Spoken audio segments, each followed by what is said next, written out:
Chapter 6, This Drum. So I have a little clue for Chapter 6. It's this. What is this? It's a thimble. Thimble's used in sewing, so then the needle comes in, it doesn't poke in your skin. So this is going to come up later. He simply cannot be my son, Lester said. He clutched his whiskers with his front paws and shook his head from side to side in despair. Of course he is your son, said Antoinette.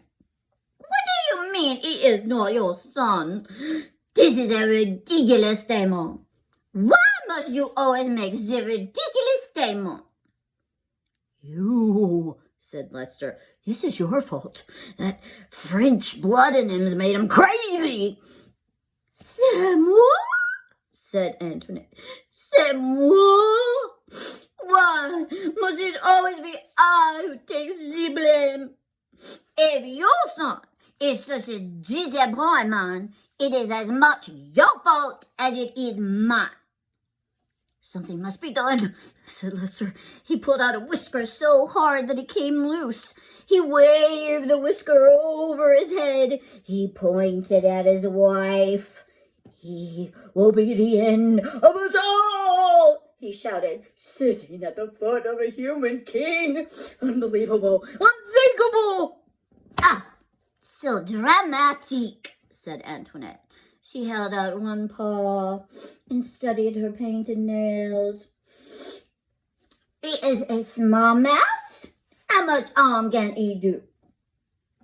If there's one thing I have learned in this world, said Lester, it is that mice must act like mice, or else there is bound to be trouble. I will call a special meeting of the Mouse Council. Together, we will decide what needs to be done. Oh, said Antoinette, you and this Mouse Council of the Mouse. It is a waste of time, in my opinion. Don't you understand? Shouted Lester. He must be punished. He must be brought up before the tribunal. He pushed past her and dug furiously through a pile of paper scraps until he uncovered a thimble with a piece of leather stretched across its open end. Oh, please, said Antoinette. She covered her ears. Not this drum of the Council of the Mouse. Yes, said Lester, the drum. He held it up high above his head, first to the north, then to the south, then to the east, then to the west. He lowered it, and he turned back to his wife and closed his eyes and took a deep breath.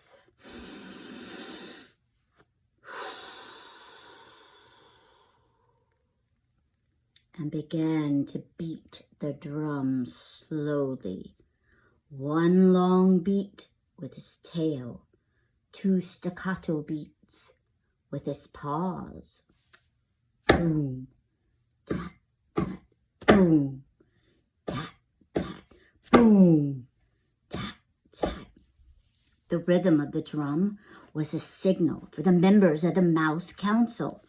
Boom, tat, tat, boom, tat, tat, boom. The beating of the drum let them know that an important decision would have to be made, one that affected the safety and well-being of the entire mouse community. Boom, tat, tat, boom, tat, tat, boom.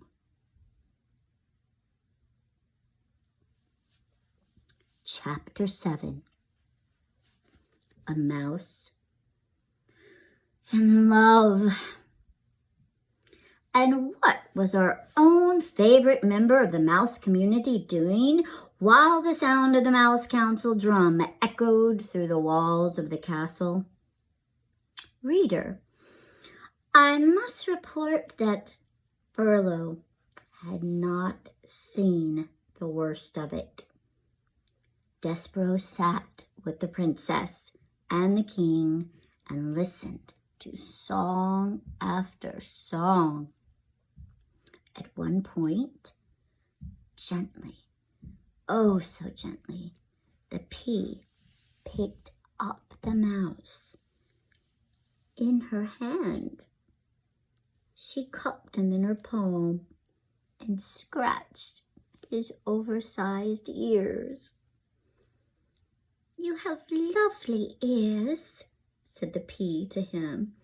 "They're like small pieces of velvet."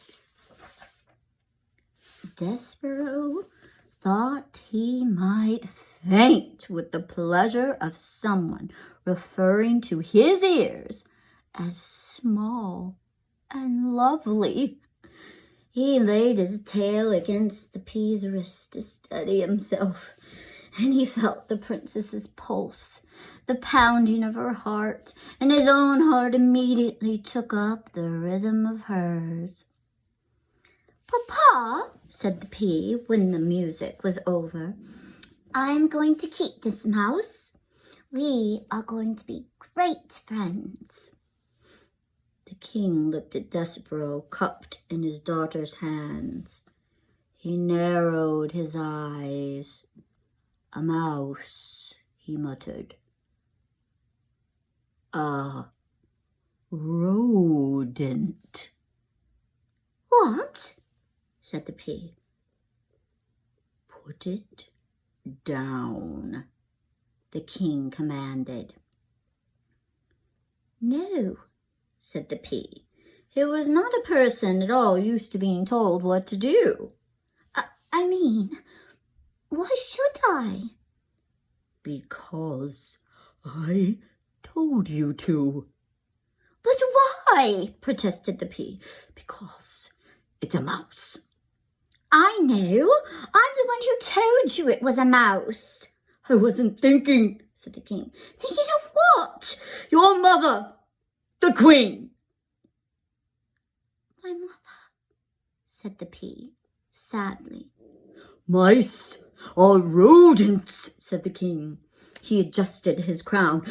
"They are related to rats. You know how we feel about rats. You know of our own dark history of rats." The pea shuddered. Papa, she said, "he is not a rat. He's a mouse. That's different." "Royalty," said the king, "has many responsibilities, and one of them is not becoming involved personally with even the distant relatives of one's enemies. Put him down, pea." The princess put Despereaux down. "Good girl," said the king, and then he looked at Despereaux. "Scat," he said. Despereaux, however, did not scat. He sat and stared up at the princess. The king stamped his foot. "Scat!" he shouted. "Papa," said the princess, "please don't be mean to him." And she began to weep. Despereaux, seeing her tears, broke the last of the great ancient rules of mice. He spoke to a human. "Please," said Despereaux, "don't cry." He held out his handkerchief to the princess. The pea sniffed and leaned down close to him. "Do not speak to her!" thundered the king. Despereaux dropped his handkerchief. He backed away from the king. "Rodents do not speak to princesses. We will not have this becoming a topsy-turvy, wrong-headed world. There are rules. Scat! Get lost! before my common sense returns and I have you killed." The king stamped his foot again. Despereaux found it alarming to have such a big foot brought down with so much force and anger close to his small head. He ran towards the hole in the wall, but he turned before he entered it. He turned and he shouted to the princess, "My name is Despereaux." "Despereaux?" she said. "I honor you," shouted Despereaux. "I honor you," was what the knight said to the fair maiden in the story that Despereaux read every day in the book in the library. Despereaux had muttered the phrase so often to himself, but he had never before had the evening an occasion to use it when speaking to someone else. "Get out of there!" shouted the king, stamping his foot harder and then harder still, so it seemed as if the whole castle, the whole very world, were shaking. "Rodents know nothing of honor." Despereaux ran into the hole, and from there he looked out at the princess. She had picked up his handkerchief, and she was looking at him right directly into his soul. "Despereaux," she said. He saw his name on her lips. "I honor you," whispered Despereaux. "I honor you." And he put his paw over his heart. He bowed so low that his whiskers touched the floor. He was, alas, a mouse, deeply in love. Well, chapter 8. Our next chapter is called To the Rats. We'll see what happens tomorrow on the Tale of Despereaux. Bye, guys.